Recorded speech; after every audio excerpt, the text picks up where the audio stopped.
Peace. Peace, peace.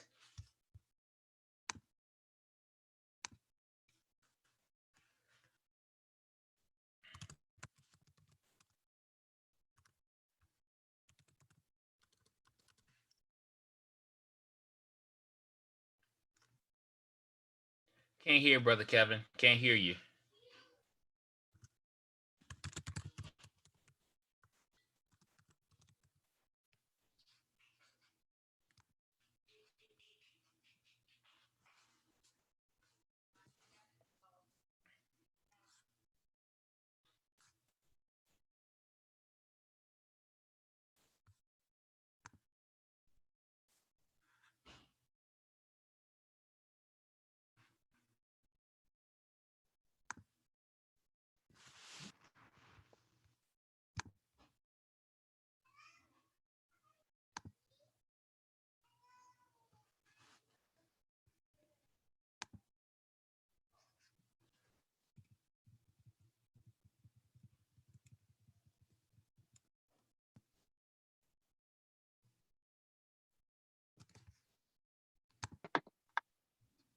Yes.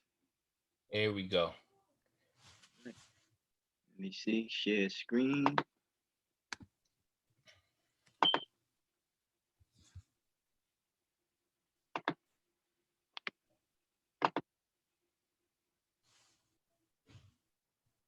Okay. Participant.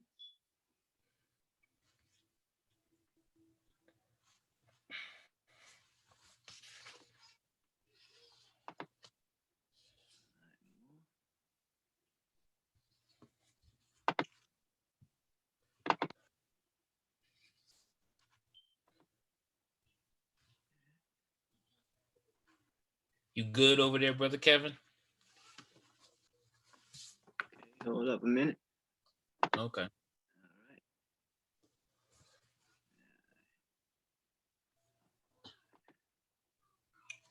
right. Okay. Go for all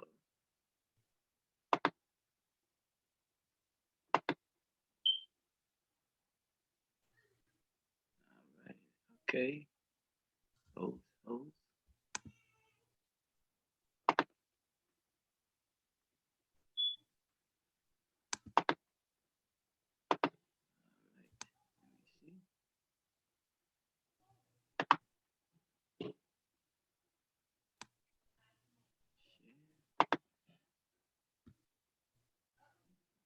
Where's brother Brandon there? I want to get him. Want me to have him hop back on? He's still on this. There's 3 people on there. I don't know. Yeah, yeah. Put up your PowerPoint for a minute. Okay.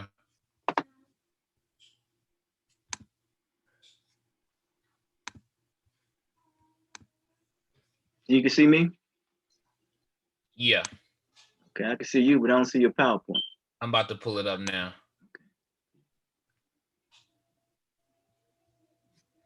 Oh, let me see.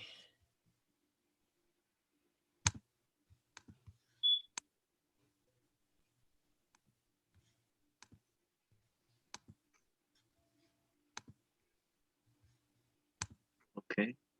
How's that? That's good. All right. Say, brother Brandon, can you say something? Good evening. How you doing? Oh yeah, my man. That's good I stuff. turned my camera off. I'm eating dinner, man. Oh, okay. I'm here though. Okay, Yeah. good. Yeah, nice meeting you. Yeah. Yeah, feels rich. So we're gonna get started in a minute.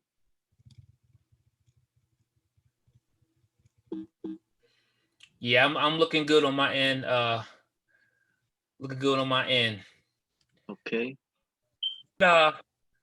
Analogy to refer to you as I say brother Kevin, but I know you also are Reverend Wiley Moo Patrick. That's it. Reverend Wiley Moo Kevin. Yeah. That's what I was gonna go with, but I just want to make sure. Yeah. That's cool. We'll get started in a couple of minutes. So. Okay. Can I? You be freezing up, Sure. Sankofa. Oh, on my screen? Yeah, you freezing up on.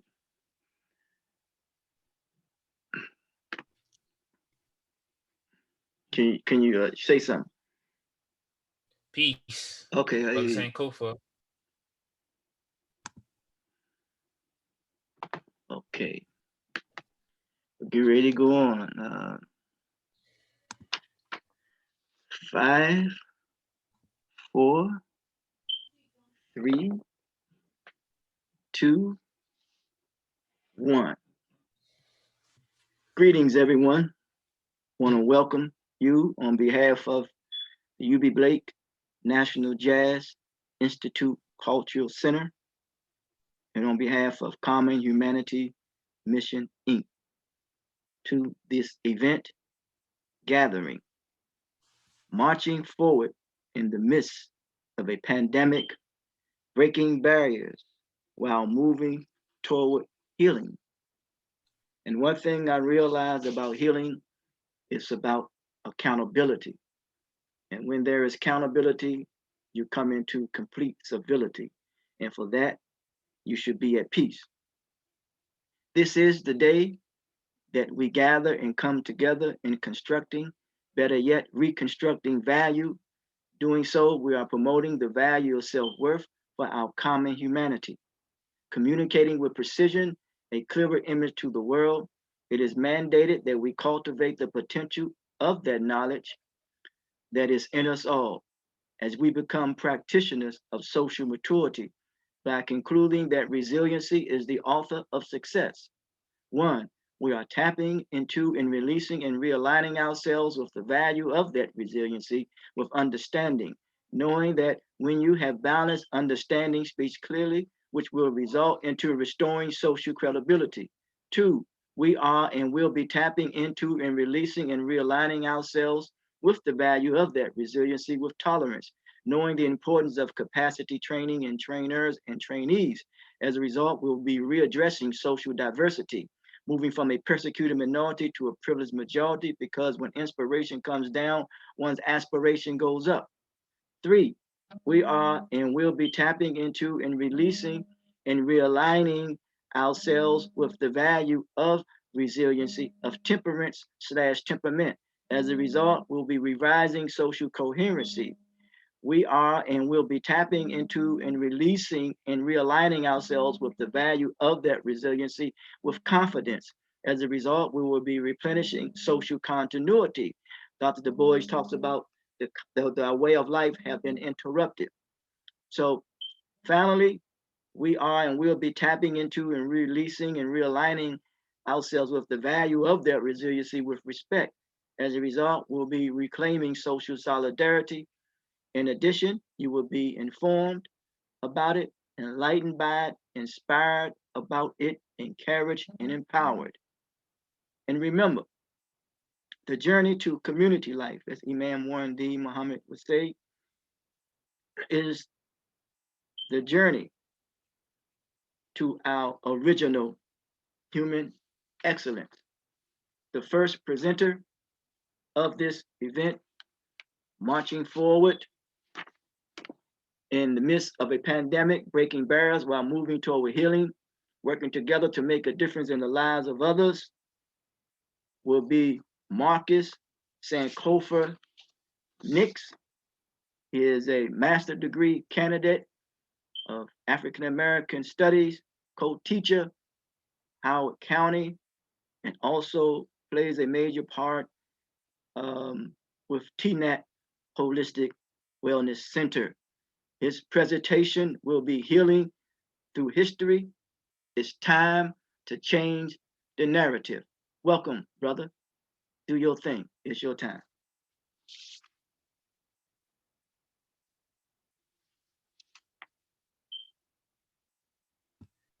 All right. There we go. I'm unmuted. Yes. Good evening, everybody. All right. For those who I can see and those who I can't, I'm going to put up my presentation.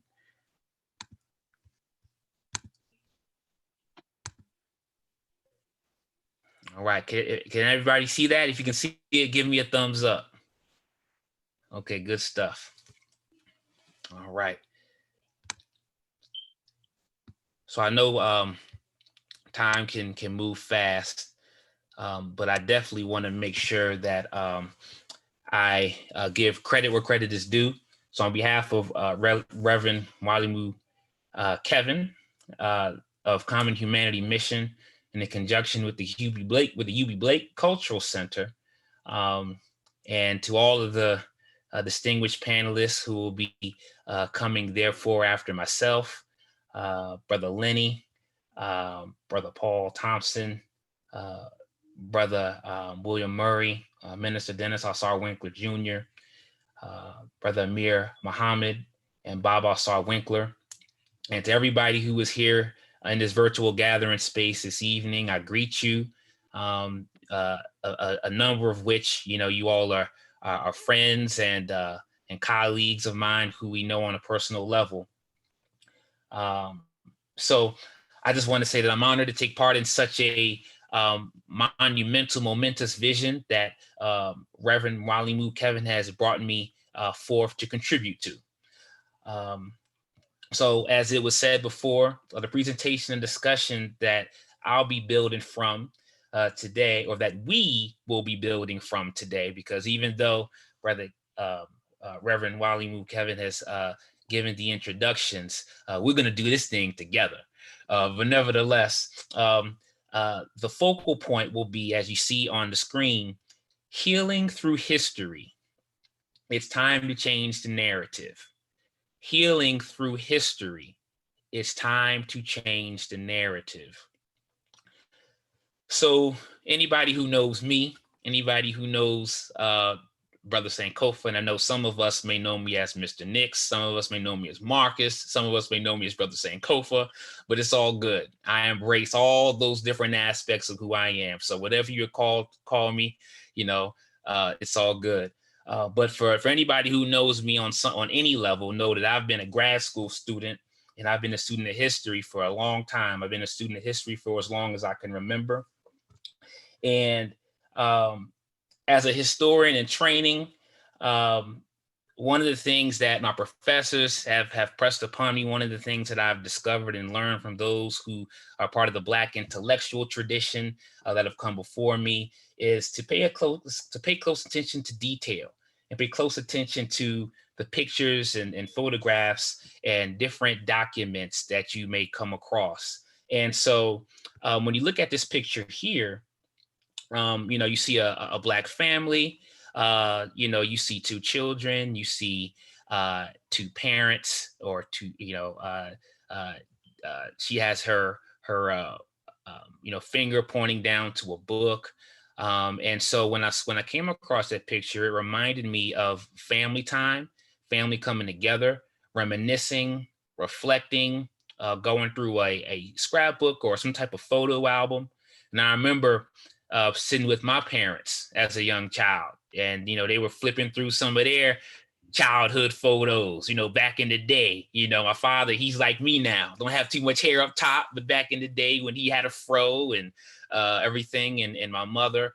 And so when you talk about history is very important because, or at least I believe it's very important, because it's an agent to bring people together.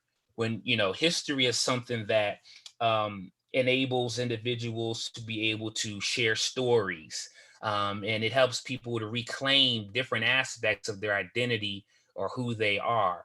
And so we'll be talking about today how we can be able to be empowered, how we can heal, how we can grow using history as a vehicle, as a format, and as a framework. And so there's many ways. And as I said before, we have a number of panelists that'll be coming on continuous weeks. And I'm so appreciative that I could be able to start things off giving a tidbit of what I've come to learn and study.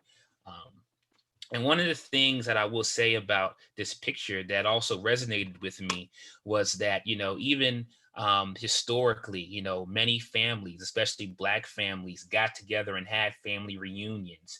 And when those family reunions would come, it was a time to share what you had been going through, perhaps given family history. And so a lot of the research says, after emancipation, whenever the enslaved was freed, that's whenever, many of the enslaved or the formerly enslaved went to try to find and discover their loved ones. But I would suggest, and I would bring a different narrative to the equation and say that blacks, on this soil that we call America, have always galvanized and have always came together prior to being released or being monumented.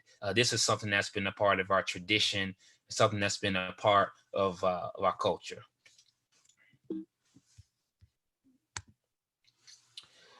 So I just also want to take time to recognize a barrier breaker in his own right. The only UB Blake. UB Blake is a person that doesn't really get named, with a lot of other ancestors and trailblazers and pioneers who have gone before us. And so there's a quote on here that says, "Every city has its famous musical sons. Memphis has W.C. Handy, New Orleans has Louis Armstrong, and Baltimore has UB Blake." So, UB Blake is stationed, for those who don't know, because we're virtual, in Baltimore City. And so UB Blake was not just any person, but UB Blake was born in 1887 in Baltimore, and he passed away in 1983 in Brooklyn, New York, at the age of 96, even though some say that he was 100 years old. But he was a musician, as you see here, playing the piano. He also played the organ, and he was a composer. He was one who um, was known for ragtime music. So I know during the course of this pandemic, in the course of this time, I've happened to discover a lot of jazz music. I think that jazz has pretty much been the lane where I've been mostly. I've been discovering a lot of new music. And so he was a pioneer who helped usher in what we know to be as jazz and take it to the next level. But he was known for his 1921 shuffle along theater music comedy. And so one of the things that he did was, when he got on the circuit, he went away from the typical caricatures of the blackface minstrelsy. And so whenever his crew would be on stage and they would perform, they presented themselves with honor. They presented themselves with decency. And so I know it was recently the Grammy Awards a few nights ago. And so a lot of times we see the recent pioneers, but UB Blake was definitely a pioneer in his own right. And UB Blake was one who always liked to present himself well. He always was one who liked to dress and look the part. And according to the story, when he was around 5 years old, he went into town with his mother, and his mother lost him. He went off, like sometimes children tend to do, and he found himself in a store. He found himself in a music store, and at the age of 5, he saw this piano. He hopped up on the bench and just started pushing the keys. And apparently, the owner of the store thought that this young boy was naturally talented and naturally gifted. So that's a story with him. And if you look on the right hand side, look at his hands. They said that his hands, he had such long fingers. He wasn't a large fellow, but he had such long, thin fingers that enabled him to stretch and reach to get those keys, to be able to get all types of sounds and vibrations and harmonious melodies out of those keys. So I definitely want to pay homage to UB Blake. My wife and I actually were married at the UB Blake Cultural Center. That's right. We was married there in 2015. One of our dear panelists, who we'll hear from in a few weeks, Minister Sergeant Swinkler Jr., actually married us and conducted the ceremony. But nevertheless, definitely want to give credit to UB Blake. All right.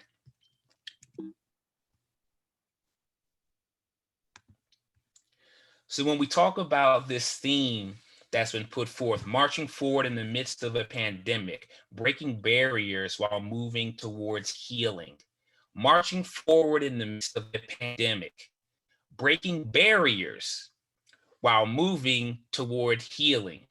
So one of the things that is important to just remind us about is that historically, when it comes to marching, there's always been a tradition of marching within the Black African American community, in different fronts in different ways. So when we talk about this occasion here today that brings us all together, know that marching has always incited a spirit of action. Marching has always built up the energy, and marching has always been a symbolic means of mobility, of movement. So this is just I'll show us just a few images and pictures in history. This is the March on Washington for Jobs and Freedom, August 28, 1963. And you see them marching here.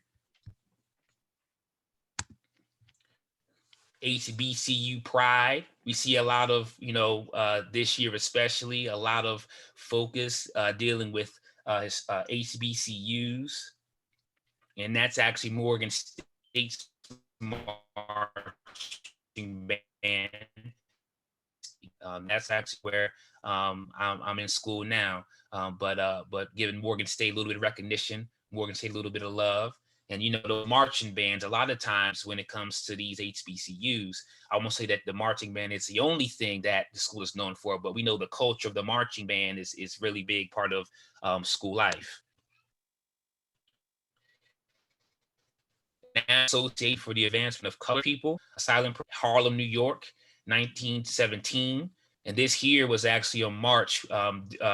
The race uprisings were taking place in the early 1900s, and so one that happened in East St. Louis. And so, in a ripple effect, there were marches and rallies and protests that sprung up all throughout the country. And so this is an example, but we know that Harlem wasn't just a place where the NAACP organized and rallied. We know Marcus Garvey and his movement was all throughout Harlem, and Malcolm and all different other pioneers as well too. So there's so many different images that I could give, but I just wanted to give us a few so we could understand the spirit and tradition of marching.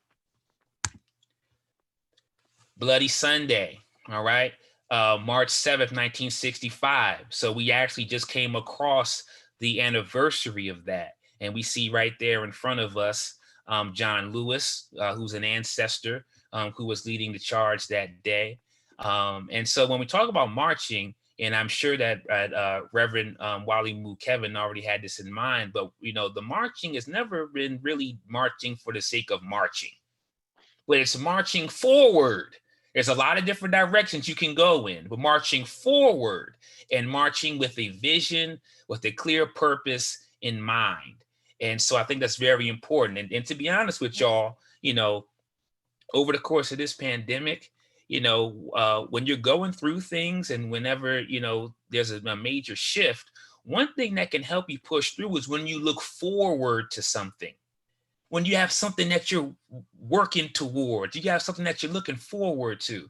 So there's been a number of things that I've been looking forward to. And you see here on this march here in Selma, as they made their way to Montgomery, they were looking forward to voting opportunities and better treatment and equality and all those things.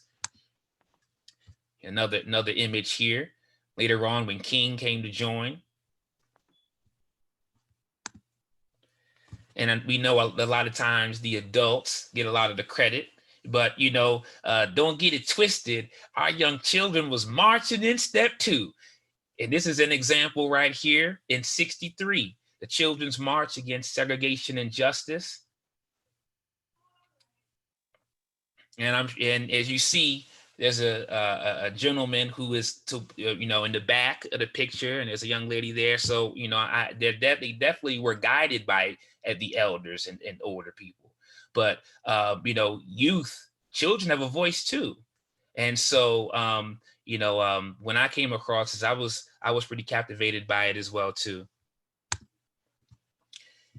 The Black church, and for some of y'all who that I am a what they would say is a PK, a church boy. I grew up in the church. My father was a minister. I was on the choir.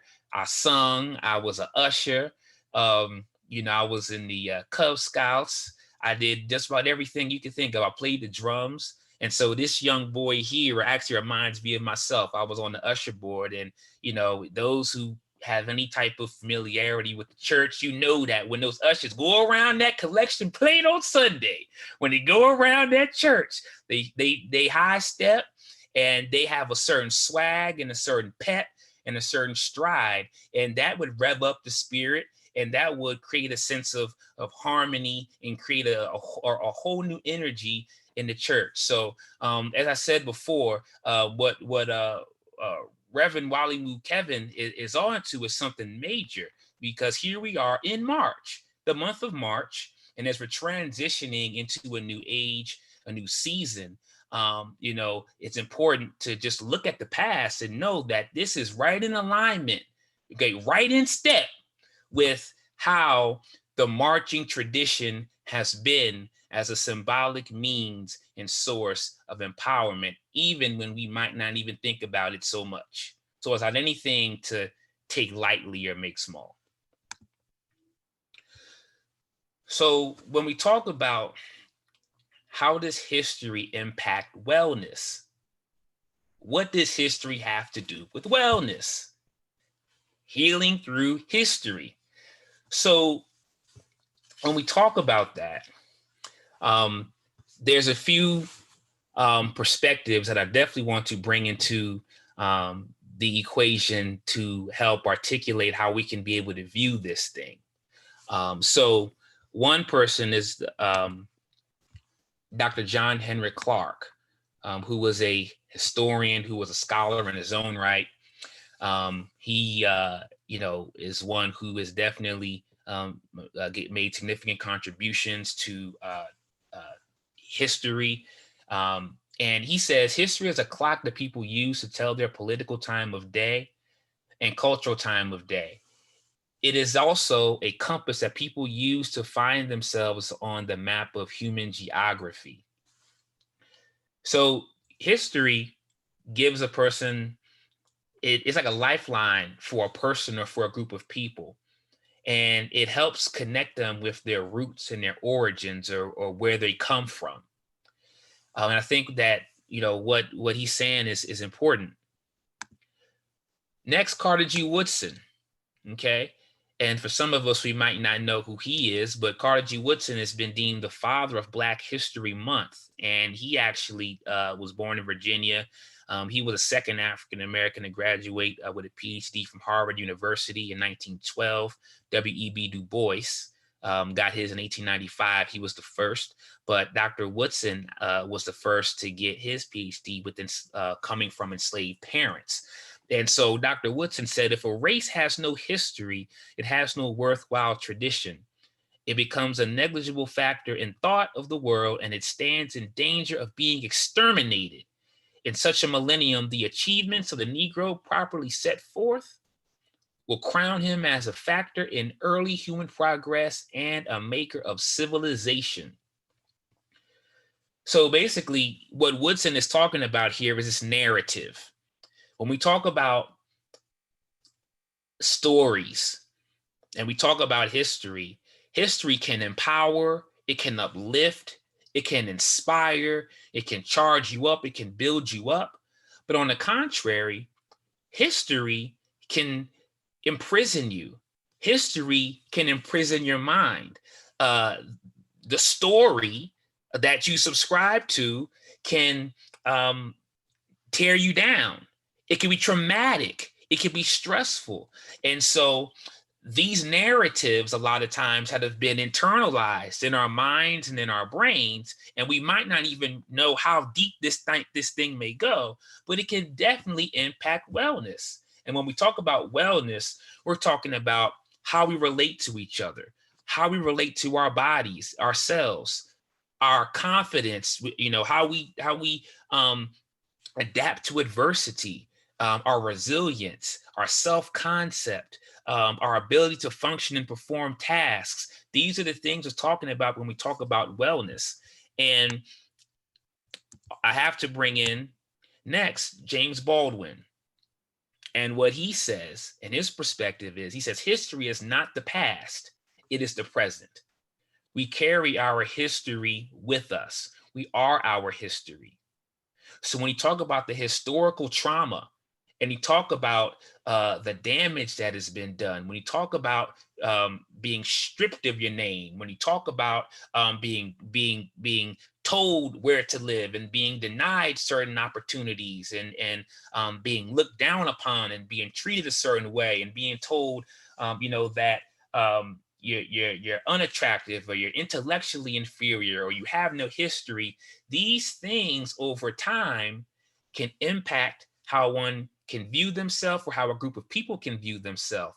And so, I have at the bottom here what's called a wellness wheel. And so everything that we do is connected. Everything that we do, the spiritual, the emotional, the intellectual, the physical, the social, the environmental. So wherever we go, we take ourselves with us. So how I relate to my wife, how I relate to my brothers, my sisters, how I relate to my colleagues, my friends, how I relate to my children, we take all of this with us.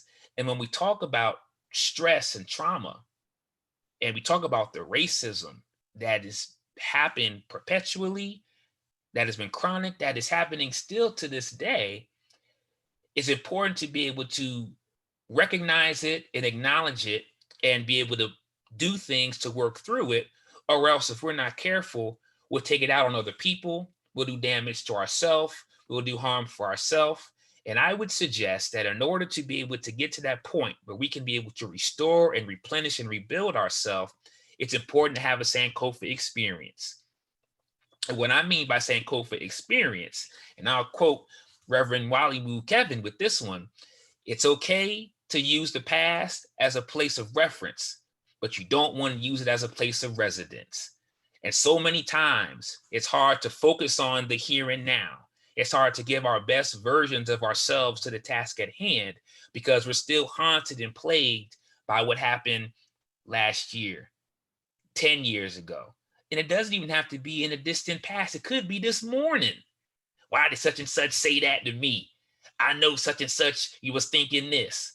So it's important to, and I'm speaking to myself as well as I'm speaking this, but it's important for us to continue to check in with ourselves, because guess what? We all got one of these. Some of us might have a smartphone, some of us may not, but I bet we always check to make sure that that battery is somewhere close to 100% charged. But then I would also follow up and say, well, do we do the same thing with our own mental state? Do we do the same thing with our own emotional state? And so it's just something to reflect on and something to think about.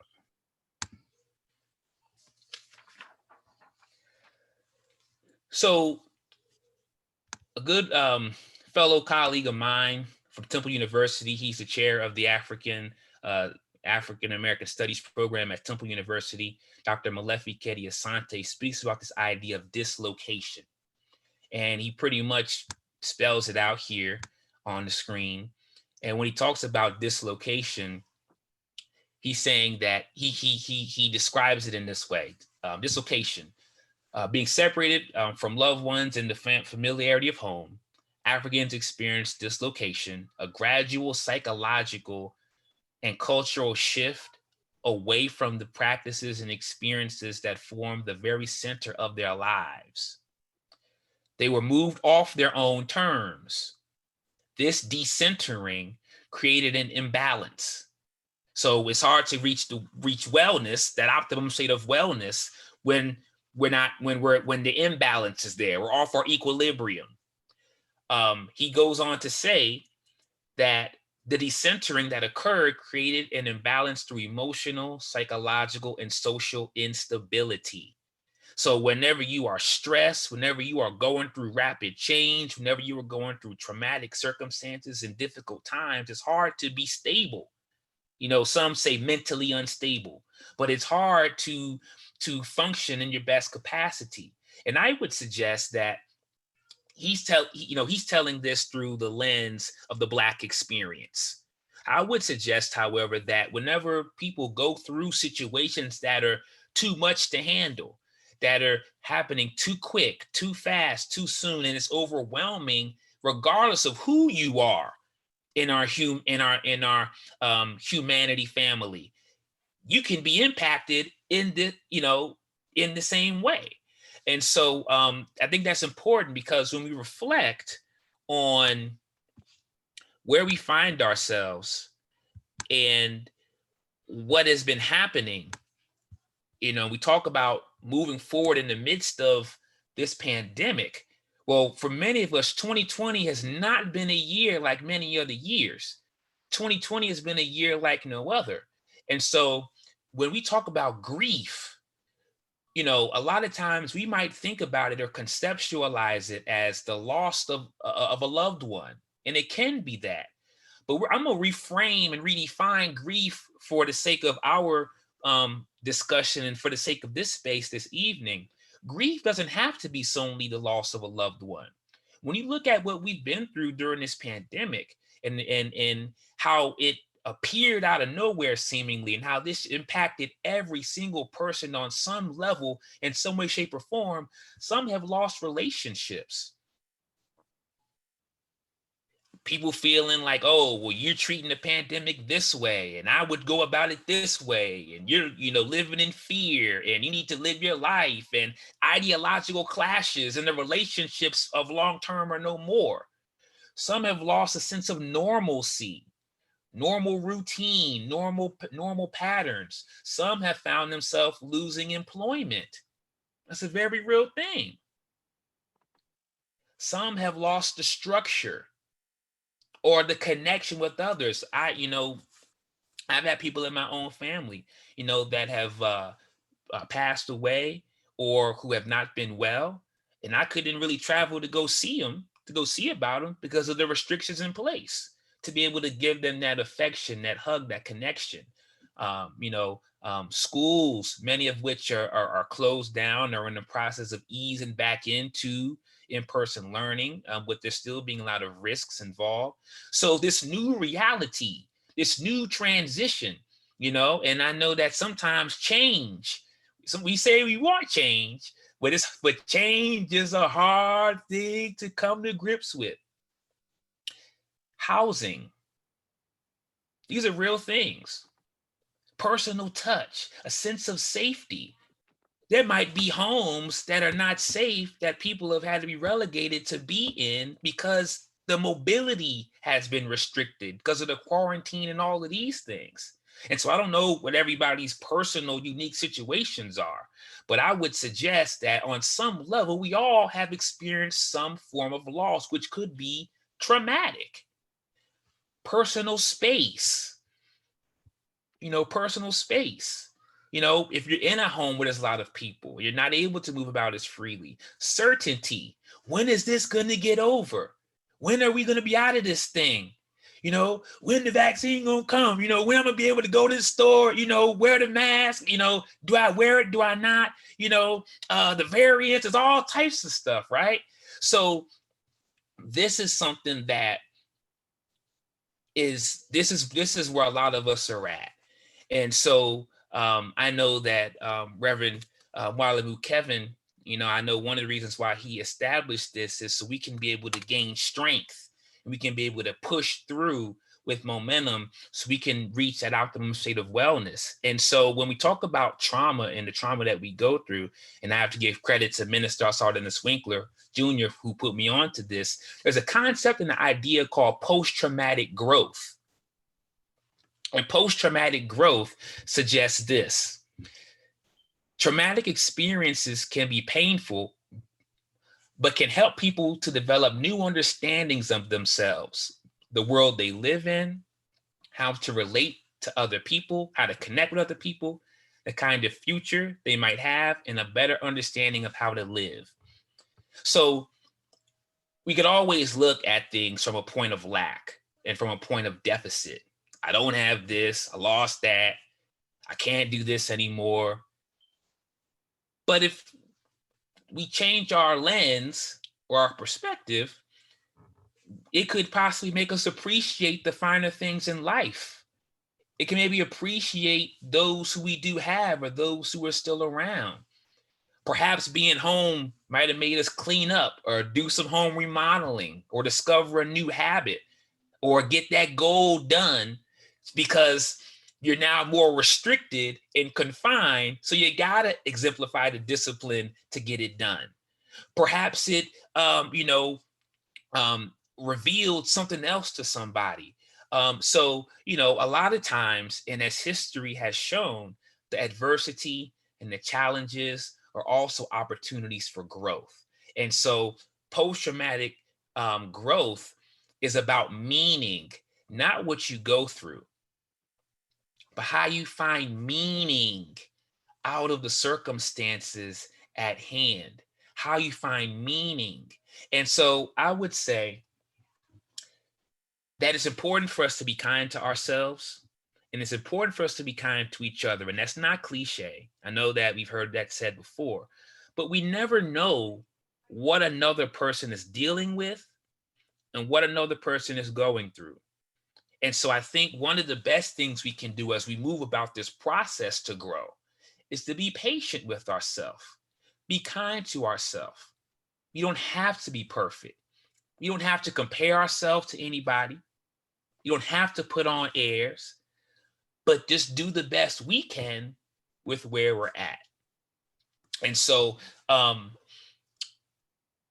the so post-traumatic growth, you would say it's going into a situation that's traumatic, intensely stressful, but coming out of that situation even better than you were before you went into that situation before.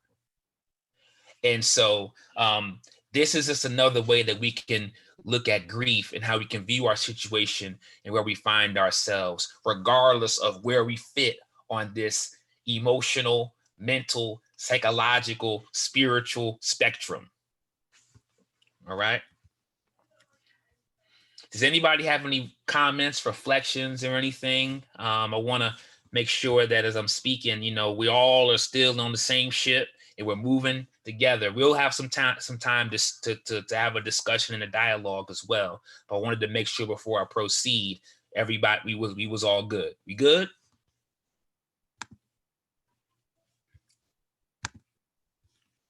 Okay, I saw your thumbs up, Juanita, and I see your smile. So that's enough to give me energy and momentum to keep moving forward. All right.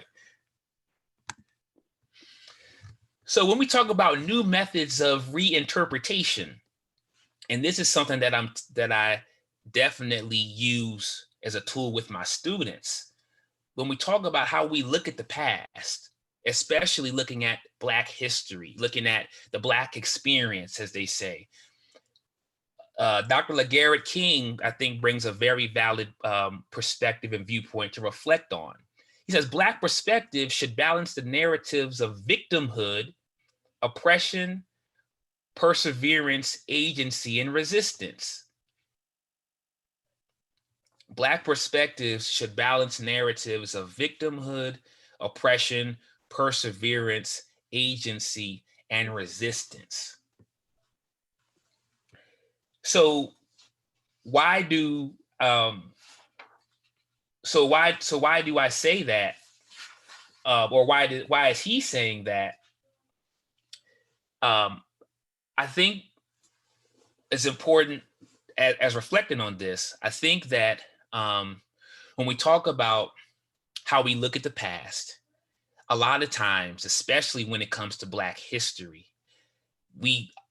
and this is something that I remember always hearing my students in school say, and Miss Birch, I don't know if you remember your students also saying the same thing. Every time we got to February, oh, Black history, we're gonna talk about slavery again.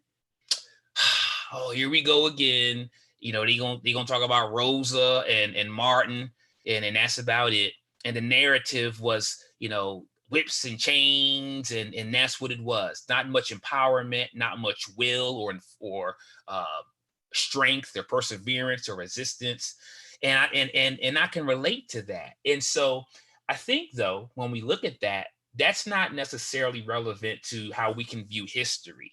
We can look at history and say, okay, Black people invented things, Black people made things, Black people fought, they resisted, they protested, they showed their will. They didn't just get killed, they didn't just die, they weren't just victims.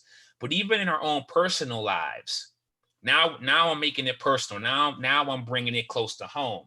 I there are times where sometimes we can also take on the stance of victimization. Such and such walked out on me. Such and such doesn't agree with me or see it this way. Um, why did they have to do that? Forgiveness sometimes is very hard, a hard pill to swallow.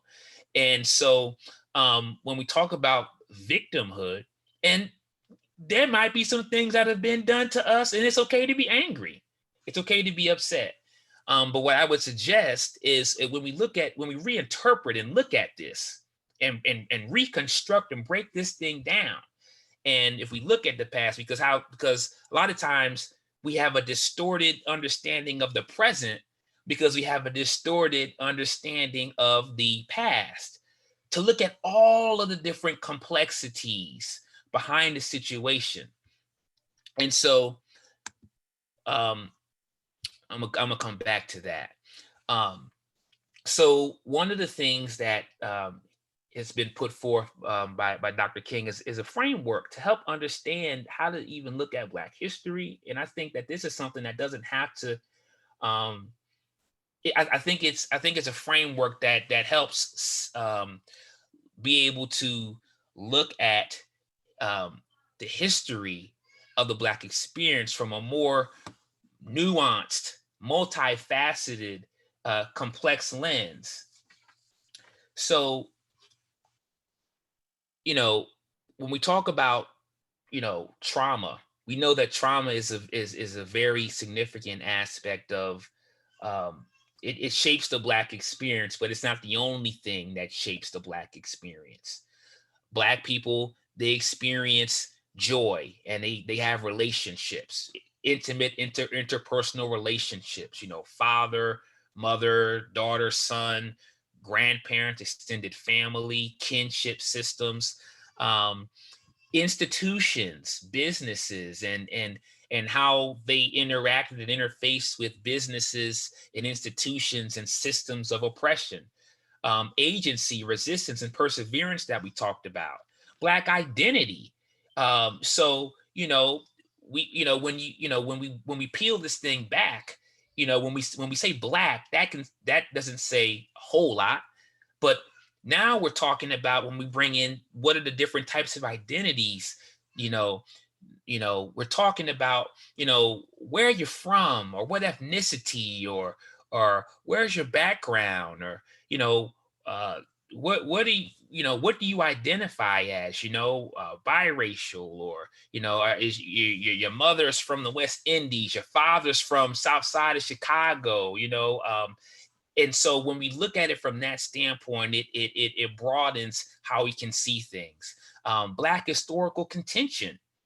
And so one of the things they told me in grad school was to be cognizant of romanticizing things and making everything cute and making everything sound just reactionary and say, oh, well, everything was perfect. Everything was all peaches and cream. African American people historically have done all these wonderful things, which they have, but don't make it just be because we're trying to overprove and go overboard to reverse those narratives that have been put on us. And so I think at the end of the day, what Dr. King is trying to put forth is really humanity. And as Reverend Wally Mukevin suggests, common humanity. And so when we embrace our humanity, we embrace all aspects of who we are. We embrace all aspects, the stuff that we love, the stuff that we honor, the stuff that we're proud about, and the stuff that makes us insecure, the stuff that we don't want to revisit, the stuff that we compartmentalize and put over here on the back of our minds so we don't have to deal with these things, so we can avoid these things. So when we talk about really looking at this thing from a larger picture, once again, this impacts how we think, and how we think impacts our wellness, because what we tell our brains, and they call it self-talk, what we tell our minds just doesn't impact our brain, but what we tell our minds, it impacts our organs, it impacts our kidneys, it impacts our muscles, it impacts our joints, it impacts our ligaments. And so that's why when we talk about, the pre-existing conditions and, a lot of the health challenges that many face, especially in the Black community, one of the things that can't be ignored is the effect and the impact of how the narrative that has been so disheartening has penetrated the mind, body, and spirit of those on the receiving end. But I would suggest us for those check out if when they're able to, Chimamanda Ngozi Adichie, and on YouTube, I think it's a TED Talk. She has a presentation called "Danger of a Single Story." And she says the problem with stereotypes is not that they are untrue, but that they are incomplete. They make one story become the only story. And so there's always many sides to a story, many different perspectives. And so even, as I've been trying to push towards the finish line, in my grad school experience, I had to put forth a 161 page thesis document, and I had to have a certain amount of references, citations, and notes, and I had to provide evidence from different perspectives. It wasn't necessarily all that agreed with my stance, but I had to bring in to the discussion different points of view, to be able to have a clear, comprehensive view of what it was that I was understanding. And so when we go through things, it's important to reflect and think about, this is my truth, but my truth and my story is not the only story. And that's where we get tripped up at, because we think our story is the only story. And let us get into an argument. Let us go back and forth and toe to toe. We don't care about nobody else's story. There is no other story. And so I just wanted to press that upon us. But Maya Angelou, another beloved ancestor, said, there is no greater agony than bearing an untold story inside you. And so when we talk about moving towards this healing process, she says that a counter narrative can be huge. A strategy that can help one shift their mindset in order to heal is by creating a counter narrative or by cognitive restructuring. The brain's natural way of making sense of things is through a story, but a new narrative or perspective can provide a new outlook rooted in reality, not just mere positive thinking. So I know for me, one of the things that has really helped me is to journal, is to write. Everybody's not a writer, but I know when stuff is going on, I take what's in here and I dump it onto the page, and I look at it and read it back, and it helps me process and make sense of what's going on. And so we all have different things that help us process what goes on in our life. And a lot of times we're so busy, we're so on the move, we're so on the go, we're so on the push, we're so on the run. It's hard to even sit still for 5 minutes. We sit still, next thing you know, we sleep. And so it's important to be able to reflect. And when we talk about counter narrative, we're talking about another way to view the situation, another perspective. So, for some of y'all know I have a history and background in playing basketball. I played high school basketball, I played college basketball. So we're in March, right? Some say, oh, it's March Madness now. It's March Madness. It's the big tournament.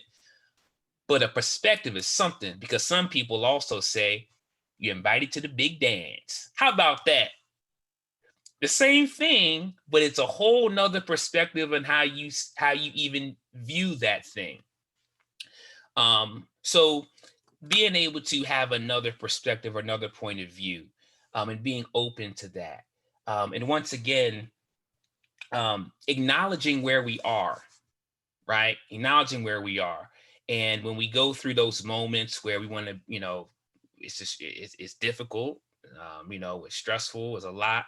Um, Being able to come back and uh, have a system, or in a way to be able to come back and to be able to push the reset button. For some of us, it might be therapy or talking to somebody, and restructuring what might be in our brain. It might be talking to a close friend or a loved one, or a trusted, safe person.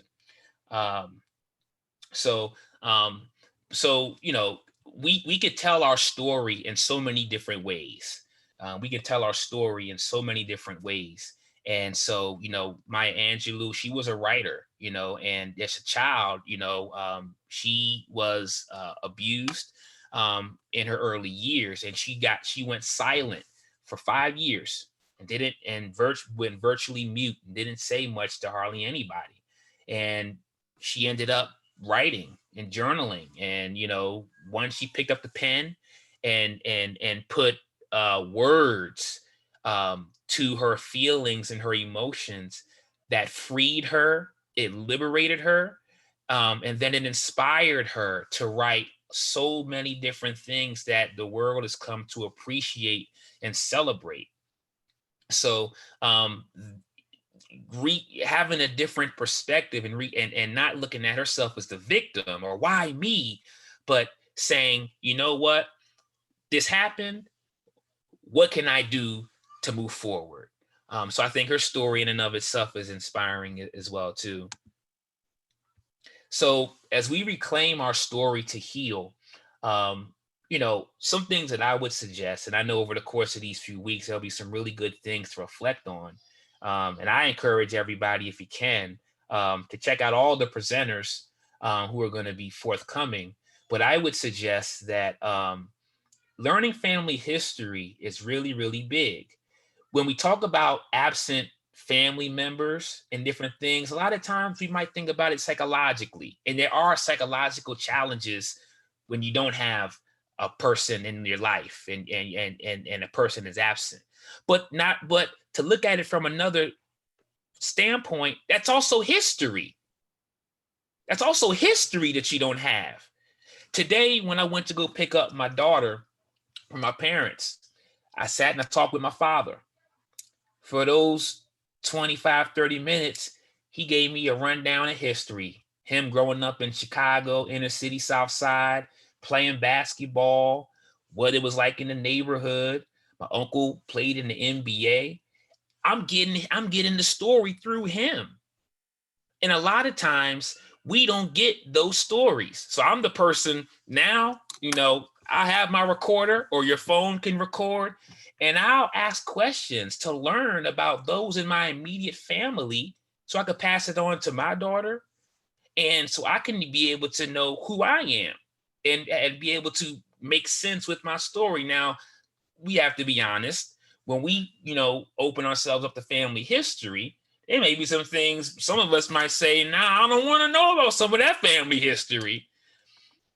But I would say it's important to be able to confront. And that's not always an easy thing. But acceptance can go a long way, and it's a process. And it could be starting out small, not being afraid to ask questions. One of the things is, for many families, and I'm, there's no judgment on my part.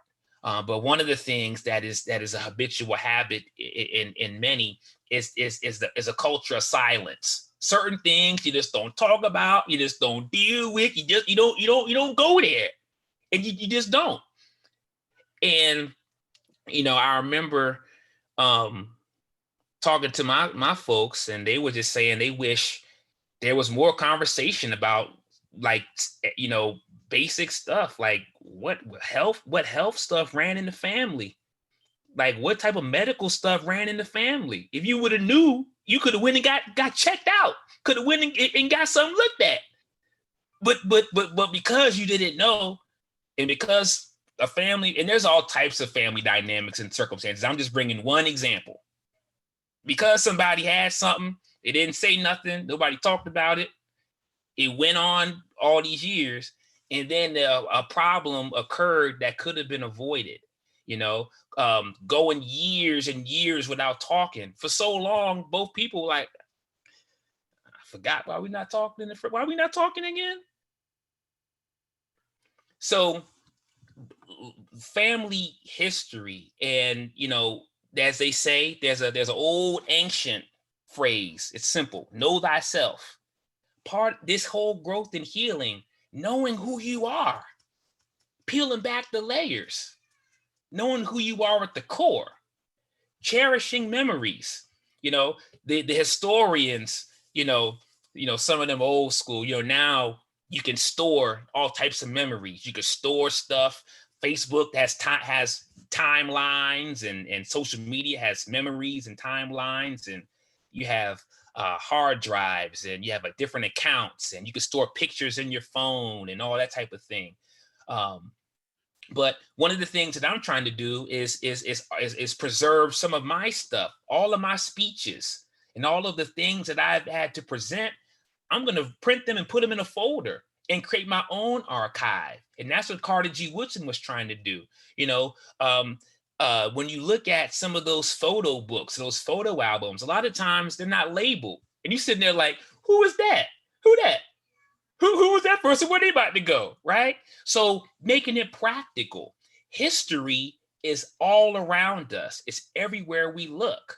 History is in park names. History is street signs. History is something that your grandma handed down to you. History is everywhere. And we'd be surprised at the stories that we can uncover when we go a little bit deeper, because everything has a story. Don't be afraid to express ourselves. So when you have made strides, and when we've made gains, and when we have persevered and overcame things, share your story so it can be a asset to somebody else. And, I'll say, the TNAT Holistic Wellness Center convenes on Sundays in addition to other days, but it's a great opportunity. It's in Baltimore, 55, 25 Harford Road.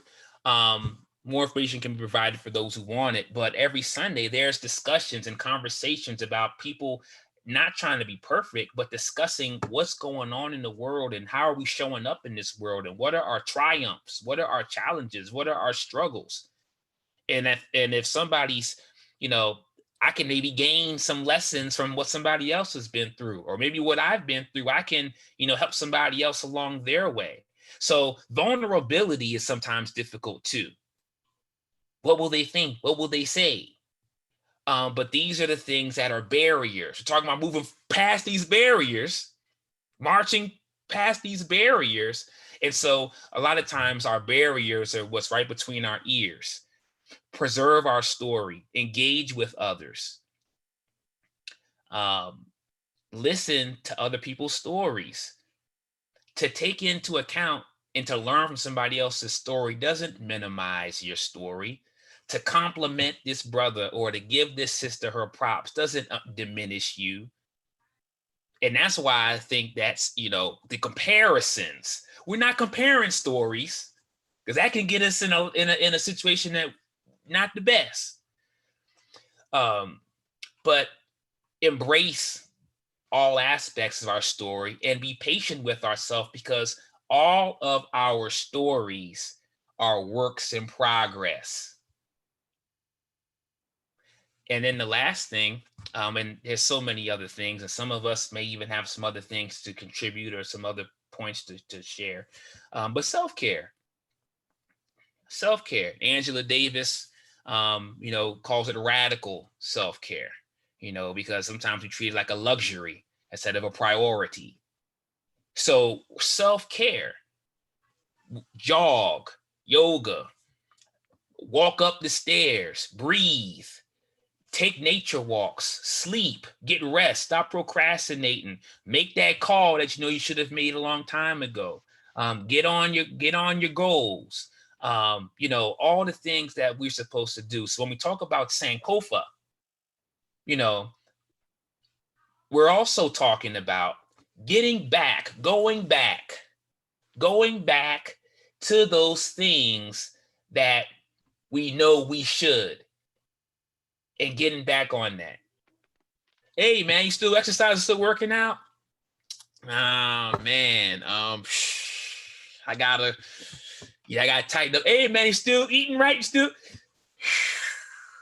man, I was driving, I had to pull over and go through the drive-through, man. It was calling me, man. Hey man, you still working on that paper? Shh. And so, you know, being true to ourselves and balancing this thing out, and so and getting back to the things, to the basics, and to the things that will help us. And the last thing that I want to share is Reverend Walamu Kevin says in closing. Couple weeks ago, there was a student that I taught in middle school, and there was a student that I taught in high school, and I knew her family and I knew her parents.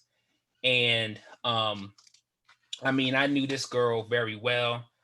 When I relocated to another school, this girl here relocated and came to the school as well. And I had and recently she passed away, and she passed away, and it was unexpected, and she was 19 years old.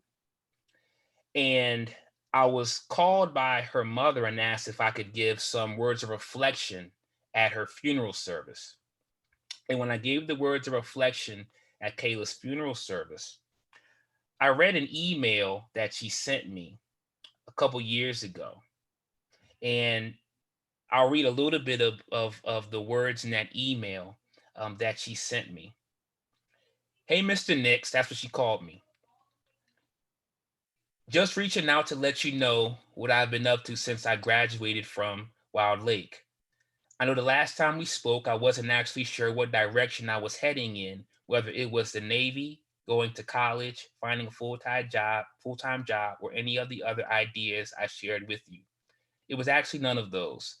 5 days after graduating on June 3rd, I actually enrolled in Ultimate Medical Academy and started my first class on June 10th. I have now completed 3 classes so far, with my GPA being a 3.5. You always told me that I could be better than the low goals I was setting for myself, and I never actually saw being in the medical field would ever happen to me. I'm enrolled as a medical administrative assistant and will graduate in 2020. I will then get my phlebotomist credentials and move on to have them under my belt.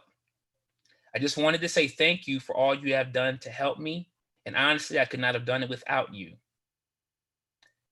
Yes, I'm very busy, and I meant to say this sooner, but you have been an amazing role model, and I wish you the best on your journey.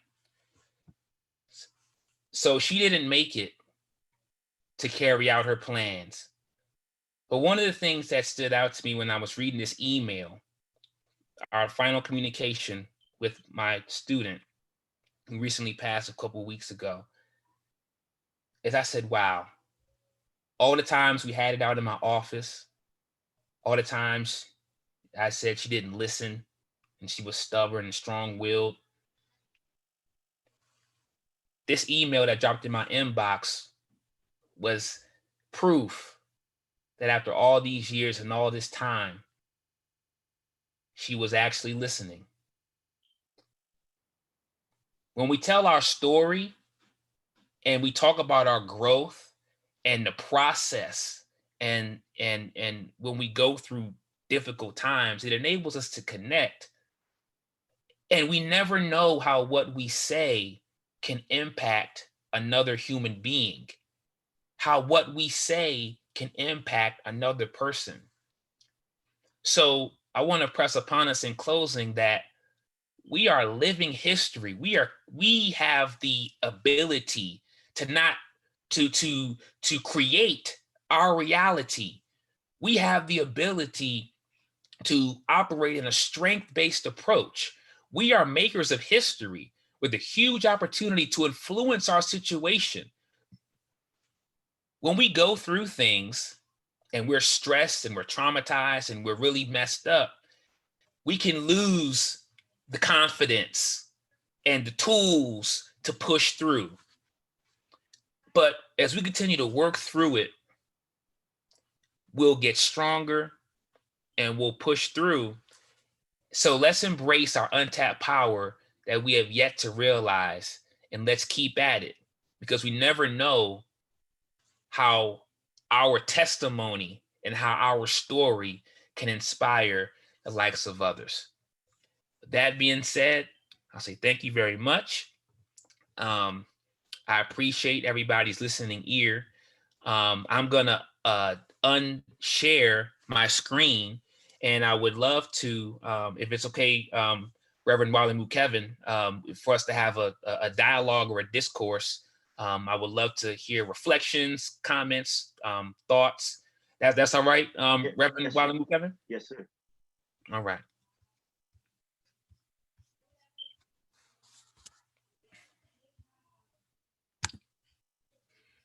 I could. Thank you, Juanita. I appreciate you. Okay. So, healing through history. It's time to change the narrative. Healing through history. It's time to change the narrative so that we may march forward in the midst of this pandemic and break those barriers towards healing. Just want to open up the floor. Any thoughts, reflections? Go ahead, Sister Juanita. You got it. Well, thank you for sharing so much, Marcus. That really was powerful. It was as you were speaking, I was thinking about all of these things going through my head.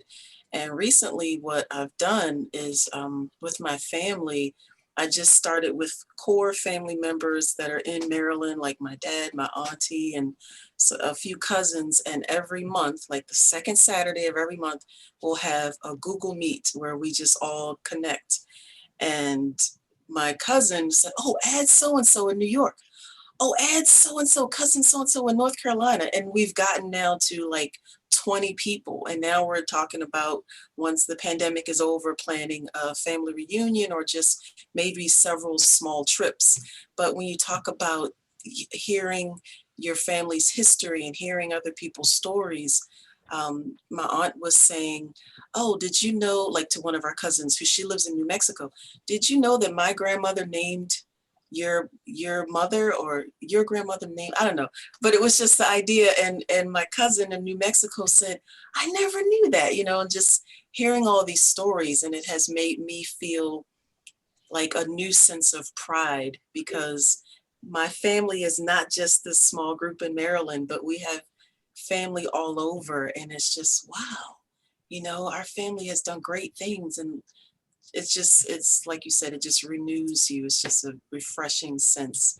So I urge everyone to, even if it's just 3 people in your family, start small, set a date once a month, meet with your family on Zoom or on Google Meet, and then grow from there and just continue to share your stories and build your family, build those connections. And just like everything Marcus was saying, that you have to move forward and stop playing the victim. And that's huge, but I never thought of it that way, you know? Yeah, so thank you for sharing that.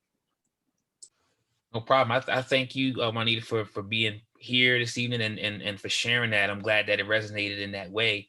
And one of the things that I did as well, you know, was have a Zoom session with some family members scattered all around the country that I don't have a chance to get to talk to, because it occurred to me, I engage with a number of people in close proximity, and they're good people. But then I also say, well, you know what? I got people in my own family, my own blood, I haven't even checked on, and we assume, oh, they just gonna be around, oh, they gonna make it, and that does not have to be the case. And just like with Kayla, she was 19, so the time of transition, any people can check out of here at any age. nothing is guaranteed and nothing is promised. And so I thank you so much, Juanita, for sharing that. Well, I appreciate. Thank you for the invite, brother Nix, man. Thank you for allowing me to, be on this platform. Thank God for technology where we can, meet virtually. And it seemed like when doing a presentation, you kind of remind me of a few things, like during this pandemic, I guess we've had the opportunity to kind of appreciate people, appreciate the time that we had with our loved ones. I think during this transition, like you said, it's like a reminder that life is so precious, time is so precious, so we got to take advantage every day that we have around the people that we love. And just reminder that we have a rich history. Black people, we've been through so much. We made a lot of progress, but we got still a long way to go. So thank you for the presentation. It was wonderful, man, being on here. And yeah, I definitely looking forward to the next one. All right. Appreciate it. Sure. Definitely do. Absolutely. It you don't have to necessarily show yourself unless you want, but anybody else wanted to share anything, questions, perspectives, reflections, it's all good. Anybody else want to share anything?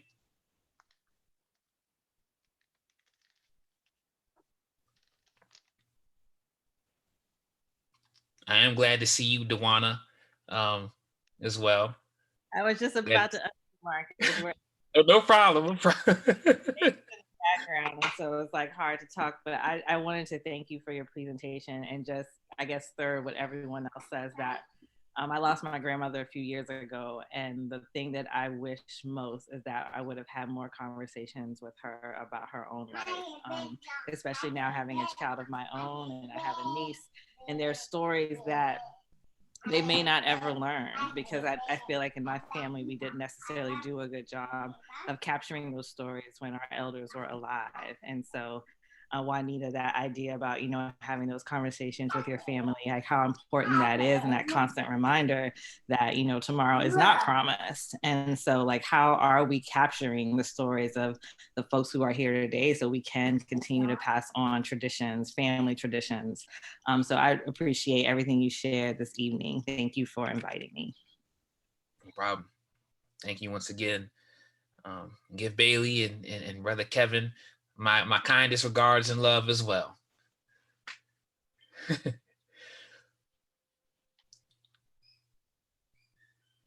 All right. So yeah. So I know there's some additional things that Reverend Wally Kevin I'm sure would like to put forth as we make our way towards the end. Unless there's anybody who might want to say something that hasn't had a chance to say anything.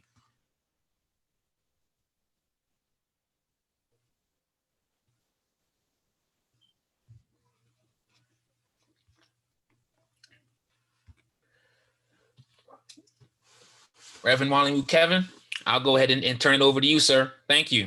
Yes, sir. Yes, sir. I want to thank everyone for being a part of this gathering, as I call it, with credible people, because we all are credible. I say that the first step as society is under a social reconstruction is that we must restore social credibility. And surely we are credible people. It is said that the key to social life is family. Those who participate in that activity will find joy. Those who do not participate in that activity will find joy in misery. Happiness is the joy that you feel when you are in pursuit of your potential. 5-point concept for a happy life. Use things, not people. Love people, not things. The past is just a reference point, it's not a place of residence. Set peace of mind as your highest goal and organize your life around it. May your character preach louder than your words. I want to say thank you for being a part of the event or the gathering. marching forward in the midst of a pandemic, breaking barriers while moving towards healing, working together to make a difference in the lives of others.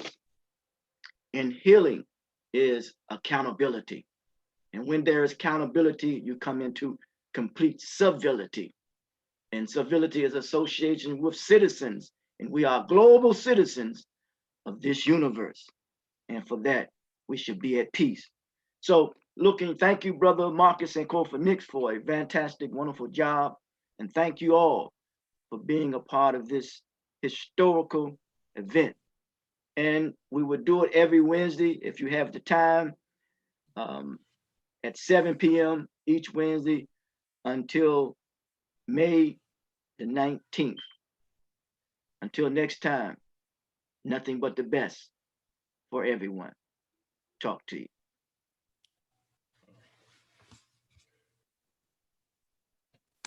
Good night. Take care, everybody. Peace.